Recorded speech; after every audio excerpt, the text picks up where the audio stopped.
The Michigan Wolverines are 10-0 and have just one game left before they travel to Columbus to take on the Ohio State Buckeyes. Saturday at noon, they'll host the 7-3 Illinois Fighting Illini. If Michigan wins this game, it's likely to be 11-0 Michigan at 11-0 Ohio State. Holy shnikes. Illinois football has surprised this season. After falling to Indiana in week 2, they ripped off 6 straight wins over Virginia, Chattanooga. Chattanooga, in case you didn't know, is where Mays Pylon resides. Also, I feel like this is a good time to ask you to subscribe to the channel if you haven't already, if you're a Michigan football fan.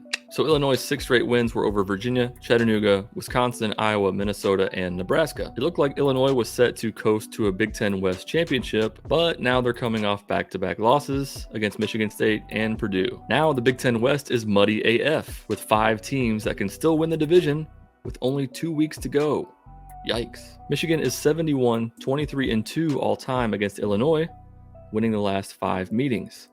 The last 3, they've outscored Illinois 128-33. When I think about Michigan versus Illinois in football, the 2010 game always comes to mind. A triple overtime 67-65 win for Michigan in a game that had almost no defense and was incredibly symbolic of the Rich Rod era. This season, Illinois' offense ranks 59th in the country with 402 yards per game.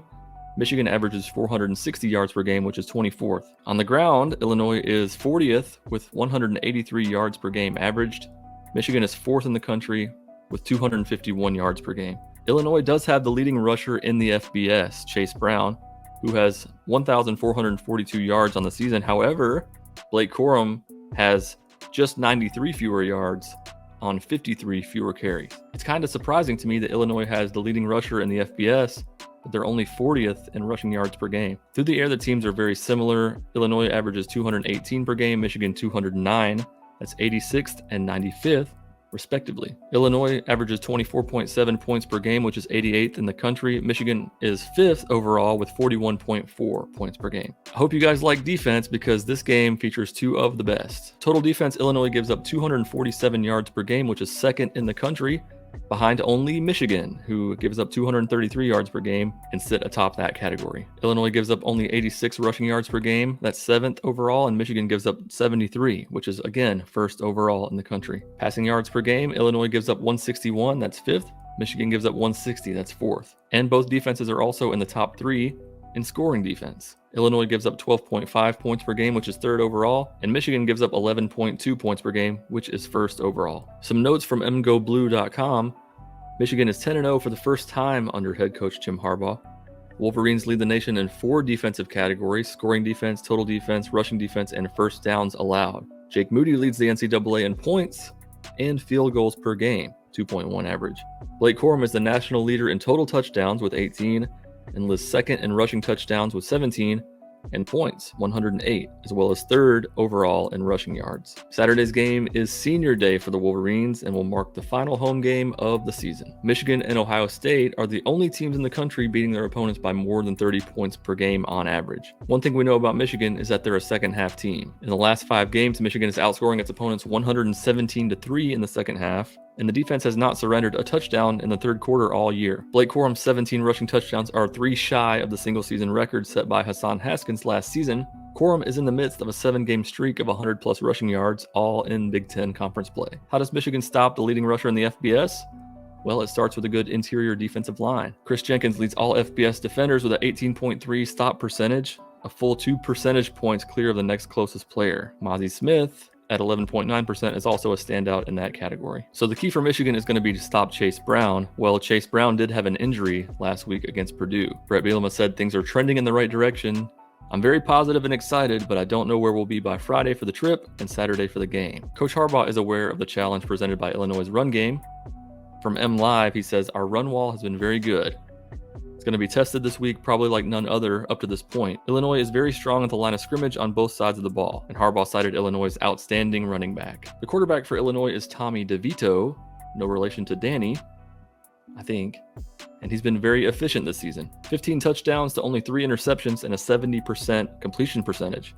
He also has 4 rushing touchdowns. As we know, Michigan's passing game is one area that the Wolverines obviously need to improve, and this Illinois defense is going to be a huge test. According to Maize and Brew, the Illini secondary has been elite this season, dominating stats at a national level.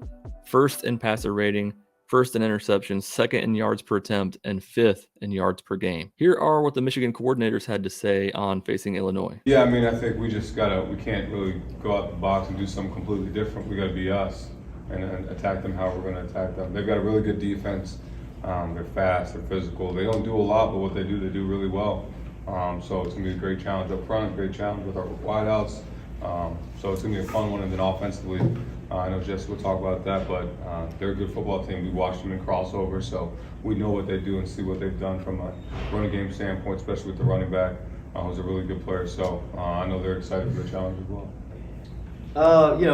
They're a team that, we think about all the time, but to me, it's a total shortchange of who we're playing this week. We got the leading rusher in college football walking in here to our stadium on Saturday, and he has our full attention right now. Certainly pleased with the guy's effort, the guy's mentality, the guy's mindset, how we've been able to play. Man, there's stuff every week that you go into the game nervous about, worried about. I think the guys have just done a good job of focusing on every single day, trying to get a little bit better, knowing that, the way the schedule falls, no matter what the order of schedule is, you want to be playing your best football at the end of the season. And so try to evolve, try to get a little bit better each week, like where we're at in that regard. And, the story is far from being written on this group, and we'll find out a lot over the next couple weeks. This is what I want to see from Michigan on Saturday. This is the last chance before the Ohio State game for Michigan to get more rhythm in the passing game. Illinois will be a test, but someone needs to step up and show that they can make plays on the outside and down the field. Also, I want to see Michigan stuff the run in the first quarter, which will force Illinois to throw the ball a lot earlier and more often than they want to. And one more thing, more play action, please. We've seen what it can do. We've seen that when Michigan runs play action, it's very effective. Play action roll JJ out.